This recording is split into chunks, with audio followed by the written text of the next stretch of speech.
আসসালামু আলাইকুম, welcome to tasty cooking by টুইঙ্কি।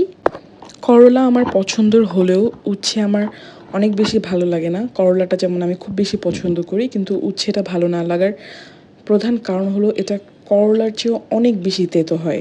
এটা এত বেশি তেতো, এটার টেস্টটাও একটু করলা থেকে ডিফারেন্ট হয়, বাট এটা মোটামুটি মানে সিমিলার ক্যাটাগরি বলা যায়। আমি তাই ভাবলাম যে একটু ডিফারেন্ট করে কিভাবে খাওয়া যায়। নর্মালি তো ভাজি অথবা আলু দিয়ে ভাজি করে খেয়ে থাকি, কিন্তু তেতো ভাবটা কোনোভাবেই যায় না। তো আজকে ভাবলাম একটু ডিফারেন্ট করে খাওয়ার ট্রাই করা যাক। আমি প্রথমেই কিছু উচ্ছে ভালো করে স্লাইস করে কেটে নিয়েছি, ভিতরের বিচিগুলো ফেলে দিয়েছিলাম, আপনার ভিডিওতে দেখতে পেয়েছেন। তারপর আমি এটা লবণ দিয়ে অনেকক্ষণ মেখে রেখে দিয়েছিলাম যাতে একটু তেতো ভাবটা কমে যায়। আমি ভালো করে কয়েকবার ওয়াশ করে নিচ্ছি, কারণ ভালো করে ধোয়ার পরে কিছুটা তেতো ভাব কমে যাবে।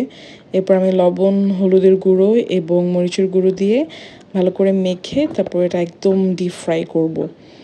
তো আমি ভালো করে মেখে নিচ্ছিলাম। এখানে আমি একটা প্যানে তেল দিয়ে, তেল গরম হওয়ার পরে আমি উচ্ছেগুলো ছেড়ে দিয়েছি।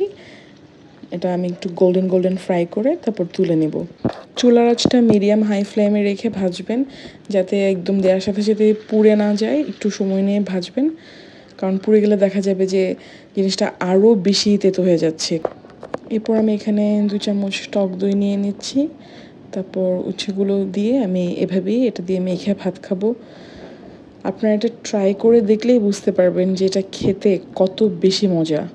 আমি বলবো না যে গাইস ট্রাস্ট মি, এটা অনেক বেশি মজা। আমি অবশ্যই বলবো আপনারা বাড়িতে আগে ট্রাই করুন। আশা করছি ভালো লাগবে। আমার কাছে ভালো লেগেছে, আপনাদের হয়তো কারো কারো কাছে ভালো লাগবে এবং কারো কাছে ভালো লাগবে না, কিন্তু এটা খুবই মজা। নতুন একটা জিনিস ট্রাই করতে সমস্যা কি, একবার ট্রাই করে দেখুন। আমার এত বেশি ইয়ামি লেগেছিল, এটার তেতো ভাবটাও লাগছিল না, যেহেতু কার্ড আছে। কার্ডের সাথে মিক্স করে যখন খাবেন এটা ডিফারেন্ট একটা ফ্লেভার দেবে।